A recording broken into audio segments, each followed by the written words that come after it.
누가복음 10장 21절에서 24절에 있는 말씀.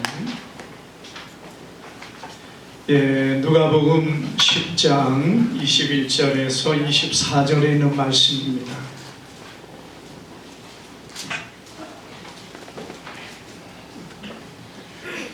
우리 한 절씩 교독합니다. 그때에 예수께서 성령으로 기뻐하시며 이르시되 천지의 주제이신 아버지여, 이것을 지혜롭고 슬기 있는 자들에게는 숨기시고 어린아이들에게는 나타내심을 감사하나이다. 옳소이다. 이렇게 된 것이 아버지의 뜻이니이다. 내 아버지께서 모든 것을 내게 주셨으니 아버지에게는 아들이 누구인지 아는 자가 없고 아들과 또 아들의 소원대로 계시를 하는 자에게 아버지가 누구인지 아는 자가 없나이다 하시고, 제자들을 돌아보시며 조용히 이르시되 너희가 보는 것을 보는 눈은 복이 있도다. 내가 너희에게 말하노니 많은 선지자와 제사 임금들이 너희가 보는 바를 보고자 했으되 보지 못하였으며 너희가 듣는 바를 듣고자 했으되 듣지 못하였느니라. 아멘. 우리 옆 사람과 인사합니다. 잘 오셨습니다. 은혜 많이 받으시기를 바랍니다. 오늘 우리 말씀을 통해서 주님을 영접하라 라는 제목으로 우리 말씀을 상고할 때에 주님의 큰 은혜가 오늘 우리 가운데 함께 하기를 주님의 이름으로 축복합니다. 우리가 예수님을 믿는다는 것, 또 예수님이 이 땅에 오셨다는 것이 무엇을 의미하는 것입니까?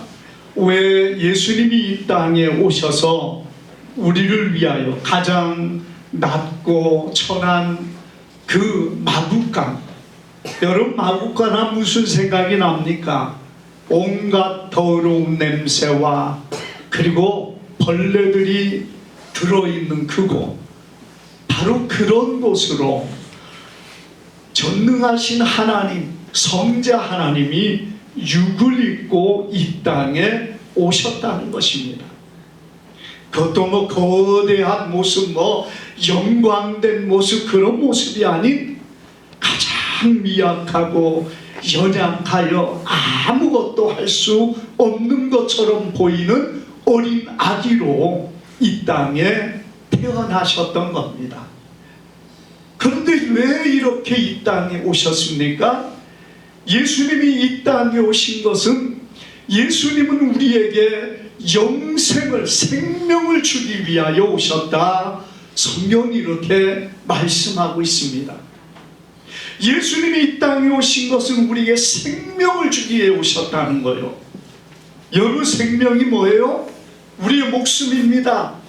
사람들이 가장 소중하게 여기고 끝까지 부여잡기를 원하는 그것 중에 하나가 생명, 목숨 아닙니까?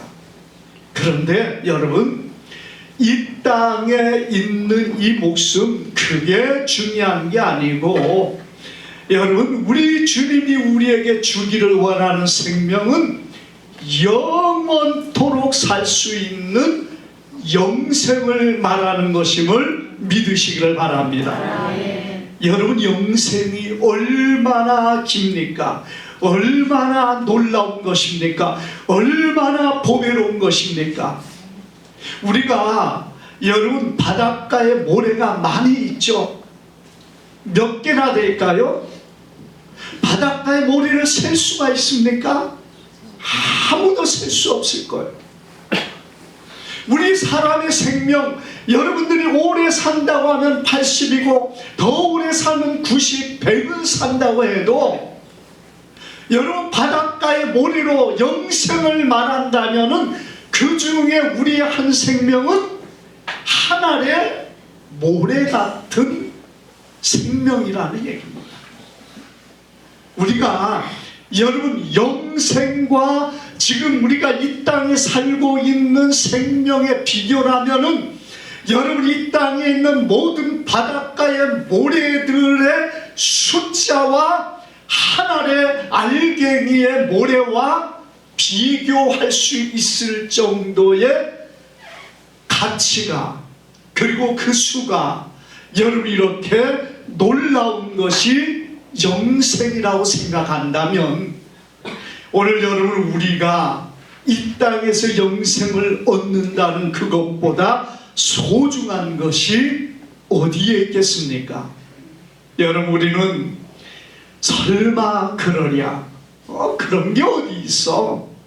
우리가 이 땅에 사는 것도 이런데, 여러분 이렇게 우리가 생각할지 몰라도 하나님은 영원하신 하나님이시요 그 하나님은 우리에게 영생을 주신다고 성경은 말씀하고 있는 것을 믿으시기를 바랍니다. 그러기 위해서 우리 예수님은 이 땅에 오셨습니다.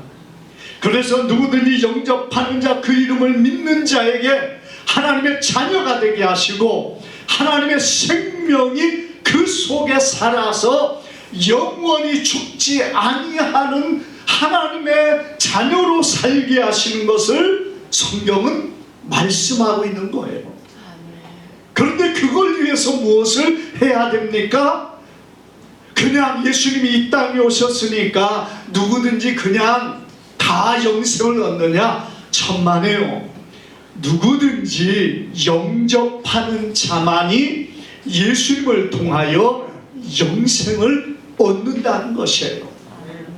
그런데 만일 영접하지 아니하면, 만일 예수님을 내 안에 모셔드리지 않는다면, 내가 예수님을 믿지 않는다면, 아무리 영생이 좋고 아무리 우리 하나님이 우리에게 이걸 주기를 원하지만은 우리가 그것을 믿지 않는다면, 예수님을 믿지 않는다면 이 영생은 우리와 아무런 상관이 없다는 사실을 우리는 기억해야 될 줄 믿습니다.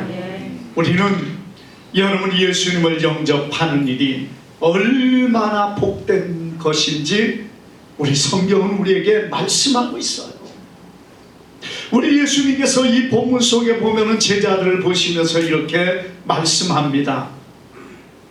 제자들을 돌아보시며 조용히 이르시되 너희가 보는 것을 보는 눈이 복이 있다. 여러분, 지금 예수님과 함께하는 제자들에게 예수님이 너희가 지금 예수님을 보는 그 눈이 복이 있다는 거예요.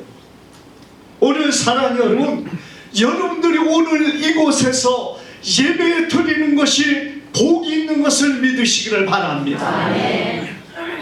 왜 예수님이 그렇게 말씀했을까요?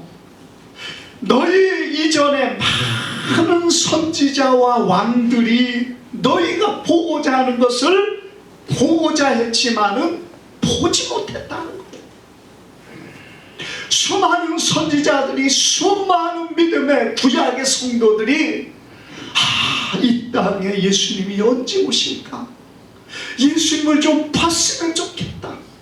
예수님을 보고 예수님을 통해 은혜를 입었으면 좋겠다. 그렇게 그들이 소망했지만은, 그러나 그들은 보지 못했다는 겁니다.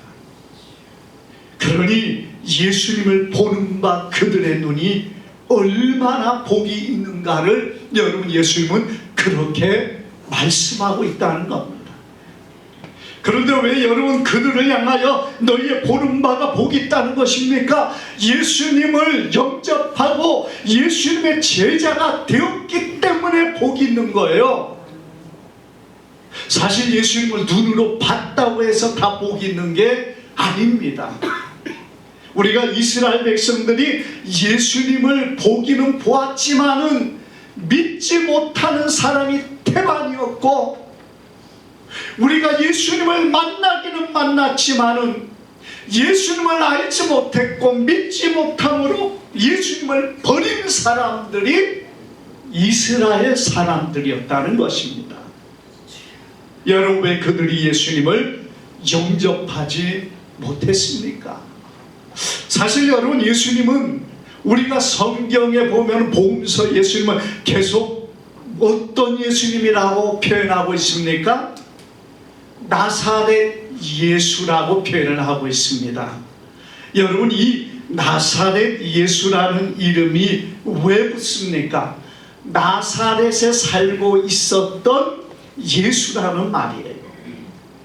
왜 나사렛 예수라는 이름을, 나사렛이라는 말을 굳이 거기에다 붙이느냐? 사실은 이 나사렛이라는 이름을 붙여야 되는 이유는 예수라는 이름이 어떤 면에 너무 흔하기 때문입니다.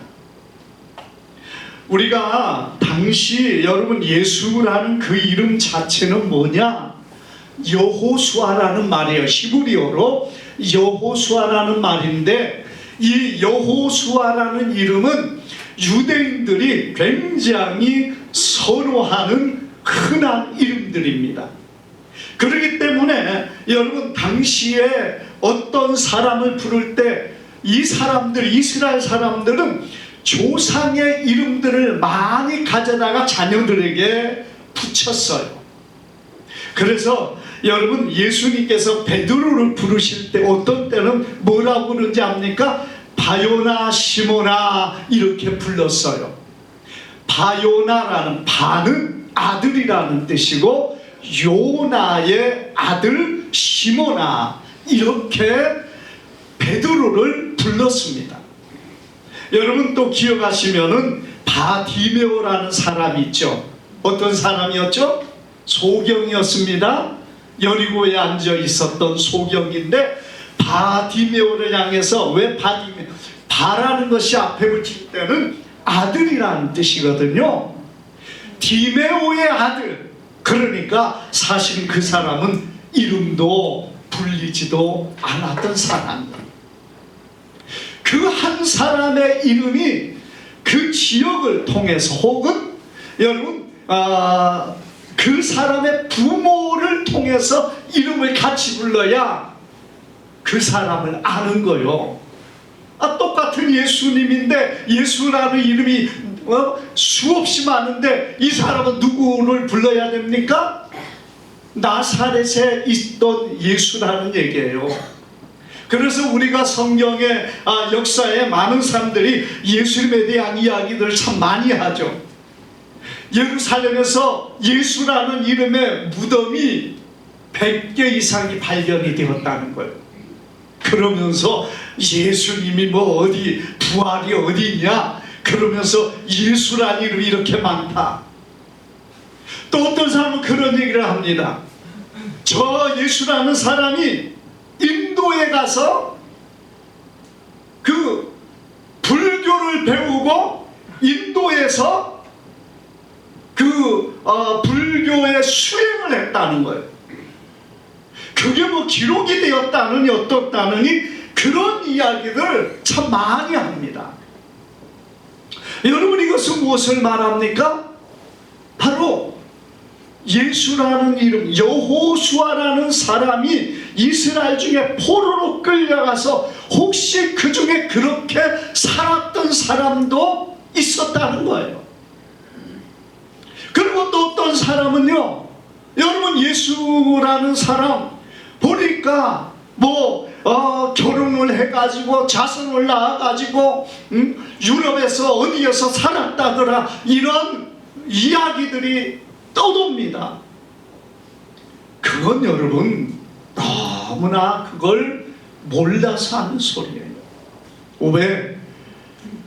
예수라는, 여호수아라는 이름은요, 그 이스라엘 사람들 중에 너무 흔한 이름이기 때문에 무덤이 100개나 발견이 되고 그 이전에도 수없이 많은 사람들이 그런 이름으로 사용했다는 얘기입니다. 그런데 여기에 무엇을 우리에게 주고 있습니까? 나사렛 예수라는 이름은 나사렛이라는 동네에 살던 예수라는 얘기입니다. 그렇기 때문에 유대인들은 이 나사렛 예수, 우리가 믿는 예수님에 대해서 그들이 믿을 수가 없었다는 거예요. 여러분, 메시아는 이 땅에 어디에서 탄생하게 되어 있습니까? 메시아는 이 땅에 오실 때, 여러분 우리가 성경에 보면은 동방의 박사들이 예루살렘에 왔을 때에 그 헤롯이 서기관들을 불러서 무엇을 물어봤어요? 메시아가 어디로 오느냐? 그러니까 서기관들이 베들레헴에서 탄생할 것입니다, 이렇게 말하고 있습니다. 여러분, 그 말이 의미하는 게 뭐냐? 예수님이란 분은 베들레헴에서 탄생한다는 것은 이미 예언되어 있고 모든 성경을 읽는 자들이 알고 있었던 내용이라는 얘기입니다. 그런데 예수님은 어디서 오셨다고 그랬어요? 나사렛. 여러분, 베들레헴은요 유다 지역입니다. 유다 지역의 어떤 중심지 같은 지역이고, 나사렛은 뭐냐? 저 갈릴리 끝에 있는 지역이 나사렛입니다. 거의 이방의 지역이에요. 이방인과 가까운 곳이고 인접한 지역이라서 거의 이방인과 동격으로 여기는 지역이 나사렛이라는 곳입니다. 자, 메시아가 오면 어디에서 나야 돼요? 베들레헴 예수가 나야 돼요. 베들레헴 예수가 메시아란 말입니다. 아니, 그런데 그 베들레헴보다 저 먼 곳에 있는 나사렛이라는 지역이 있는데 거기에서 무슨 예수님이 메시아라는 얘기냐는 거예요. 그러니까 나다나엘이라는 예수님의 제자가 예수님을 만났을 때 뭐라고 말했습니까? 빌립이 와가지고 전도를 하니까 나사렛 예수가 오셨는데 우리가 보니까 메시아다, 오실 메시아다, 이렇게 말하는 거예요. 나사렛에 무슨 선한 것이 나겠느냐? 나사렛이라는 지역에서 어떻게 선한 존재가 나올 수 있겠느냐, 이거예요. 그래서 못 믿겠다는 얘기죠. 그런데 예수님을 만나고 예수님으로 인하여 그가 믿고 제자가 되었던 것을 성경은 우리에게 말씀하고 있습니다. 여러분, 예수님은 나사렛에 사셨고 나사렛에 예수님이 되셨지만은, 그러나 예수님은 어디에 탄생하셨어요? 베들레헴에서 탄생하셨어요. 우리가 분명한 것은, 여러분, 하나님의 섭리와 역사로 인하여서 왕이 호적을 하라는 그 명령이 내려지니까 어쩔 수 없이 나사렛에서 베들레헴까지 만삭이 된 마리아를 데리고 와서 여러분 호적을 하러 왔다가 이 베들레헴에서 예수님을 낳게 된 겁니다. 만약에 예수님이 베들레헴에서 낳지 않았다면 예언이 틀려지는 것 아닙니까? 그런데 베들레헴에서 탄생하신 거예요. 그러니 여러분, 예수님을 만나고 예수님으로부터 그 말씀을 들은 자들은 그것을 이해할 수 있고 깨달을 수 있지만은, 여러분 보세요. 예수님을 보기는 봤어도, 그 말을 들었어도, 예수님이 만약에 내가 베들레헴에서 났다 그렇게 말하면은 사람들이 얼마나 믿어주겠습니까? 베들레헴에 난 사람이, 아니 나사렛에 살고 있던 사람이 베들레헴에서 나? 그것도 여자가, 어린 마리아가 임신을 해가지고 만삭이 되었는데 그 만삭의 몸으로 나귀를 타고 사흘 나흘이 걸리고 혹은 일주일이 걸리는 그 길을 걸어와 가지고 베들레헴에서 예수님을 낳았다? 여러분 얼마나 믿어지십니까? 우리 아기를 낳으신 우리 여자분들은 만삭이 돼가지고 정말 앉아있기도 힘들고 누워있기도 힘드는데 마차를 가진 것도 아니고 나귀를 타고 그 먼 길을 며칠을 걸려서 걸어가서 혹은 나귀를 타고 베들레헴에 가서 아기를 낳았다. 여러분, 유대인들의 입장에서는 믿어지지가 않는 이야기예요. 그냥 말로만 들으면은 믿을 수 없는 존재가 예수님이란 얘기예요. 서로 그것을 자세히 설명했어도 믿음으로 주님을 받아들이지 않는 이상은 여러분 그 사실을 믿기가 너무나도 어렵다는 것입니다. 보세요, 여러분. 예수님은 그 시대 나사렛 베들레헴에서 탄생했으면은 베들레헴에서 살아야지, 아니 왜 나사렛에 가서 삽니까? 여러분, 오늘날에 우리가 이사를 뭐 쉽게 할 수 있어도 그 시대 이사라는 것이 쉬운 일입니까? 여러분, 지금부터 100년 전에 사람들이 마을을 떠나서 이사를 간다, 객지에 가서 죽으면 그 저주받았다고 생각하는 것이 그 시대 사람들이에요. 오늘날에야 뭐 서울에 있다, 부산에 갔다, 뭐 외국에 가서 우리나라 사람들 보니까 세계 곳곳에 안 들어가서 사는 데가 없더라고요. 하나님이 얼마나 널리 지경을 넓혀주셨는지 몰라요. 그런데 적어도 그 시대에, 예수님의 시대에 이 사람들이 이사를 한다. 이스라엘은요, 하나님이 주신 12지파가 각 땅들을 분배를 해가지고 그 땅들을 자손들이 그대로 이어받습니다. 그렇기 때문에 그 자기의 조상이 없는 땅으로 가서 객이 되고 나그네가 되면은 사실 한 뼘의 땅도 얻기가 힘든 것이 그때 당시의 삶이에요. 그래요, 뭐 불쌍히 여겨서 집을 지을 수 있는 땅은 줬다고 생각해요. 그래도 빌려줬을 것입니다.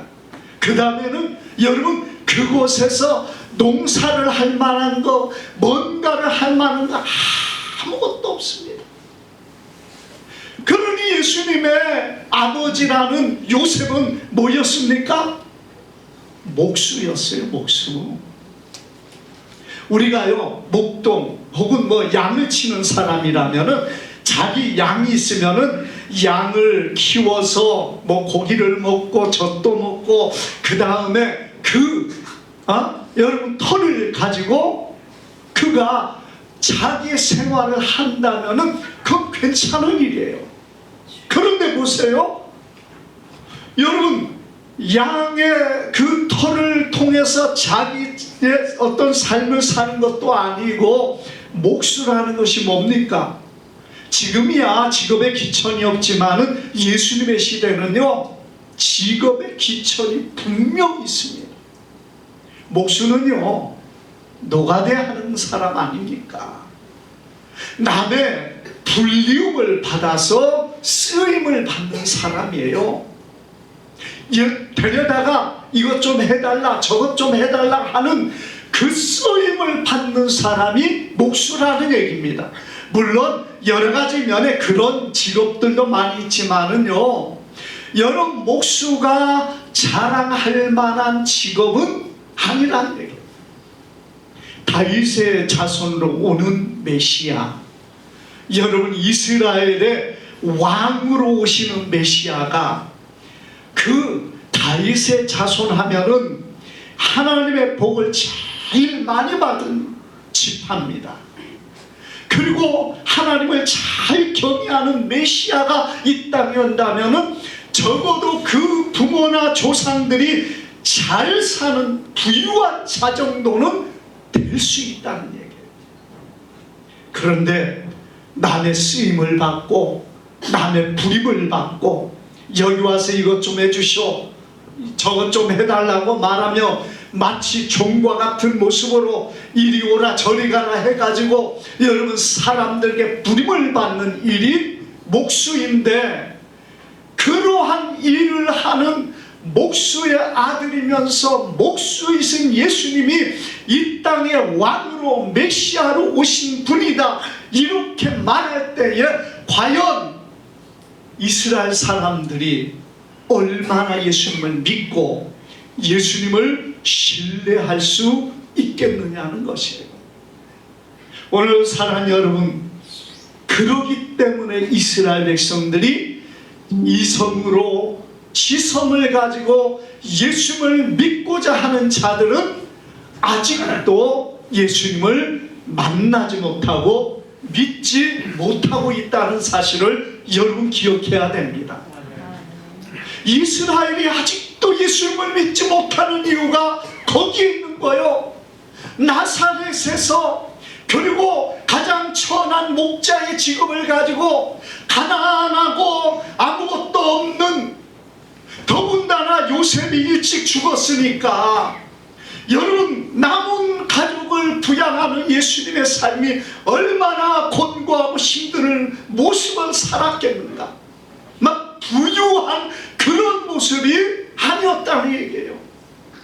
그런 이 땅에 예수님이 일어나셔서 내가 메시아다 그러면서 말할 때에 얼마나 많은 사람들이 과연 예수님의 말씀을 믿고 예수님 앞에 순종하며 예수님을 신뢰했겠는가.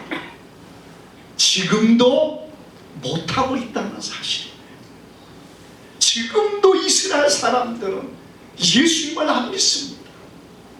그러니까 그들이 이제 정말 예수님을 믿지 못하고 그 시대도 예수님을 믿지 못했기 때문에 예수님은 어떻게 했습니까? 그들이 배쳐가고 내어버리고 마지막에는 십자가에 죽게 해서 여러분 그들이 예수님을 버렸다는 사실을 성경은 우리에게 주고 있습니다. 여러분은 왜 그렇게 예수님을 믿지 못하고 말았어요?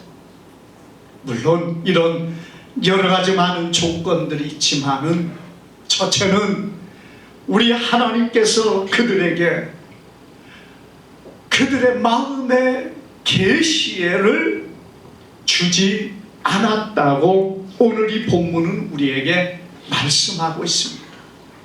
여러분 성경이 무엇을 말했어요? 아버지와 아들의 소원대로 계시를 받은 자 외에는 아들을 아는 자가 없다는 것입니다.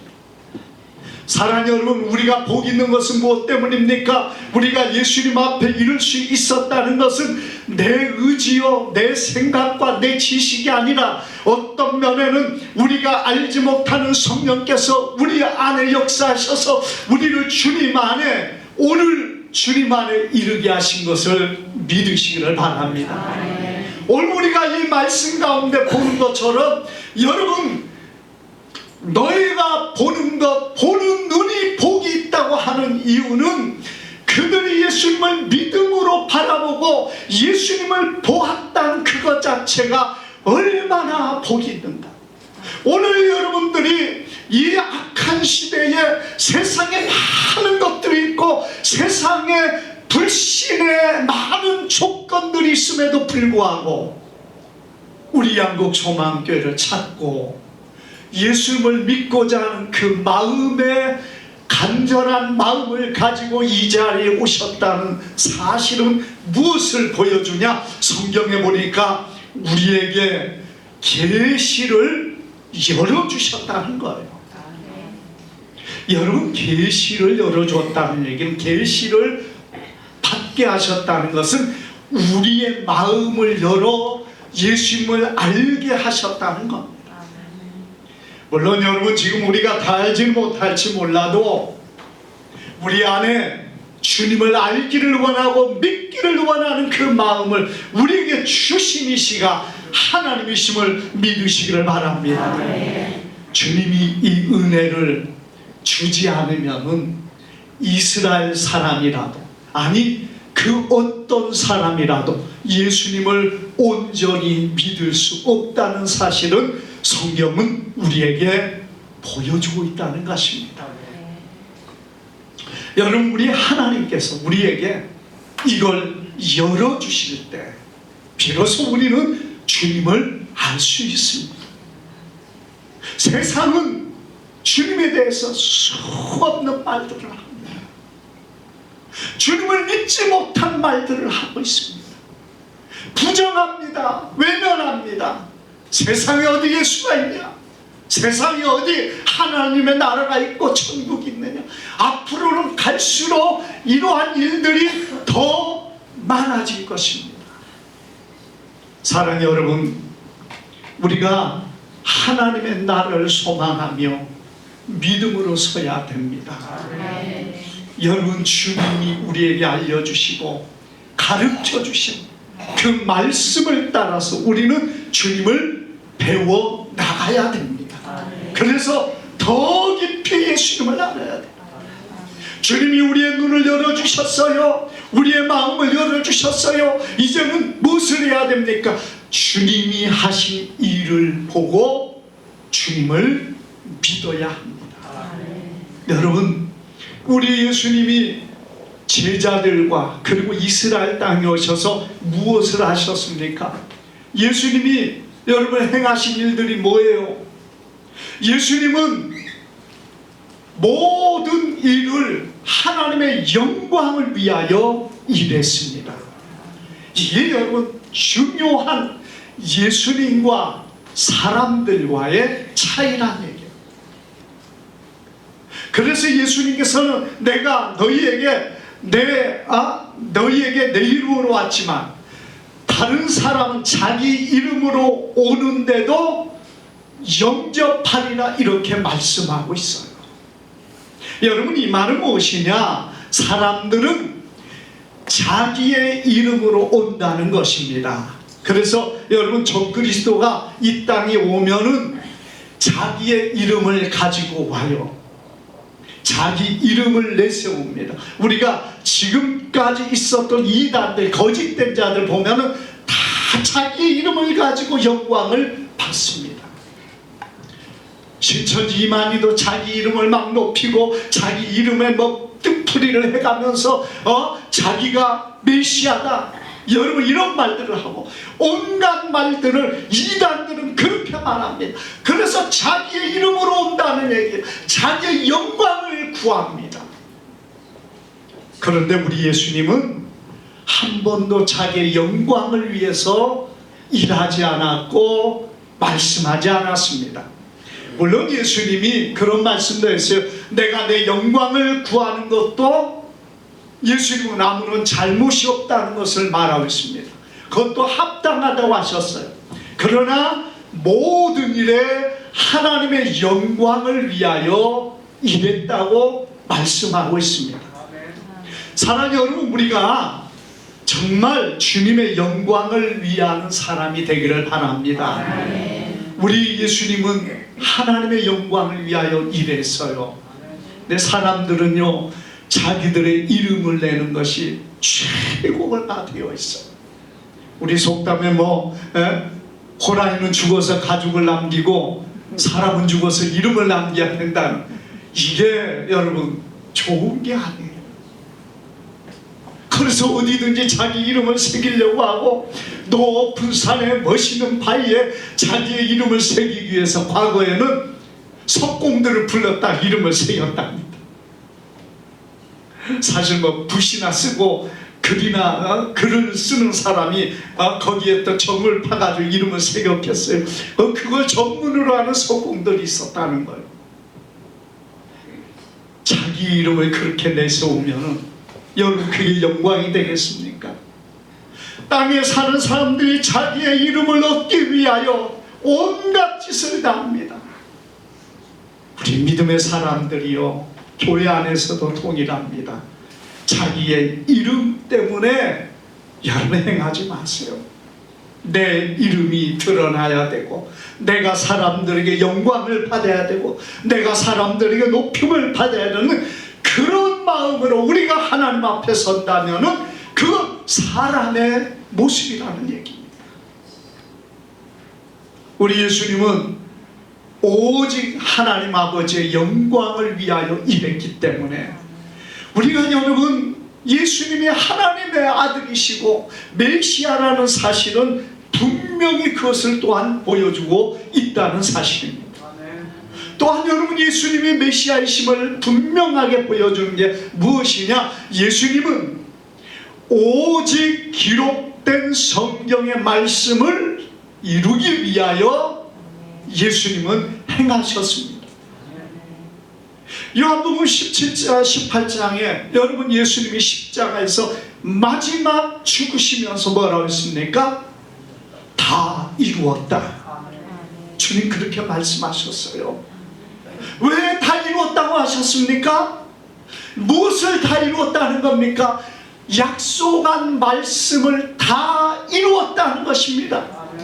그래서 예수님은 나는 기록된 대로 가거니와, 여러분 기록된 대로 행하시고 기록된 대로 가르쳐 주셨습니다.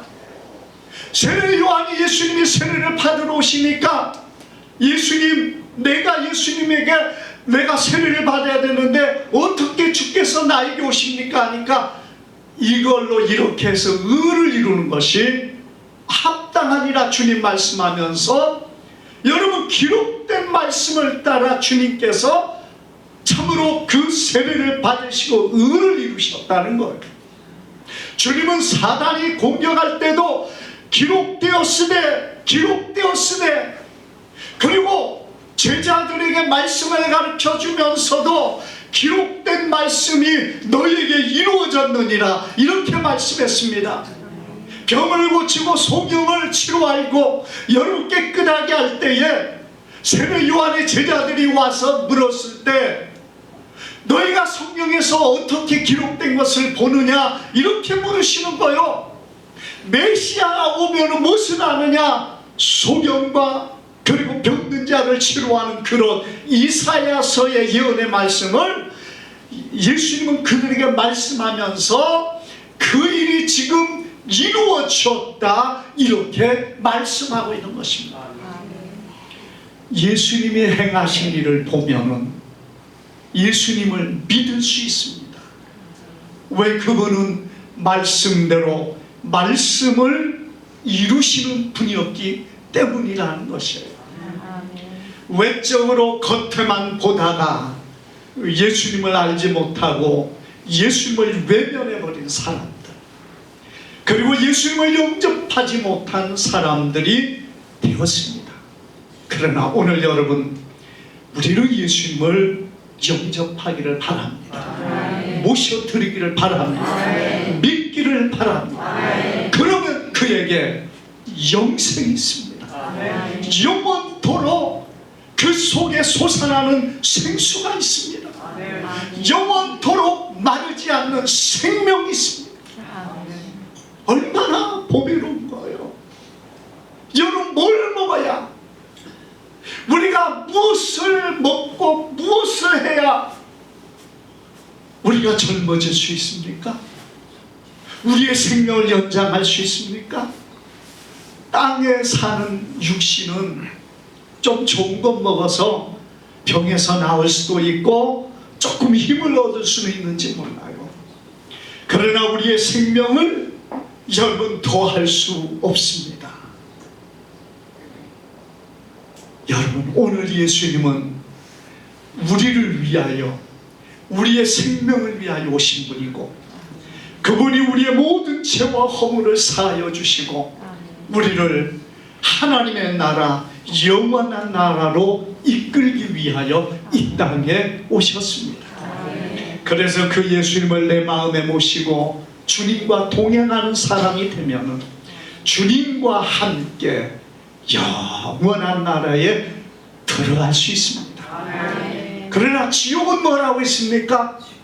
지옥에 가는 자들은, 지옥을 하나님이 만드신 것은 성경에 보니까, 여러분 지옥을 표현할 때 성경은 마귀와 그 사자들을 예비한 영원한 지옥이라고 말하고 있어요. 그런데 사람들이 마귀와 그 사자들과 함께 하다가 그들이 가는 곳에 같이 지옥에 들어간단 말이에요. 우리가 예수님과 함께하는 사람은 예수님과 더불어 천국에 들어가지만은, 마귀와 함께 더러운 귀신과 함께 가는 사람은 죄 가운데 살다가 영원한 저주의 멸망의 지옥에 들어간다는 사실입니다. 누구와 함께 해야 되겠습니까? 누구를 내 안에 모셔야 되겠습니까? 예수님이십니다. 아멘. 오늘 예수님을 믿고 예수님을 의지하고 정말 우리의 삶이 복되고 영생을 누리는 주님의 귀한 백성들 되기를 주님의 이름으로 축복합니다. 기도합니다.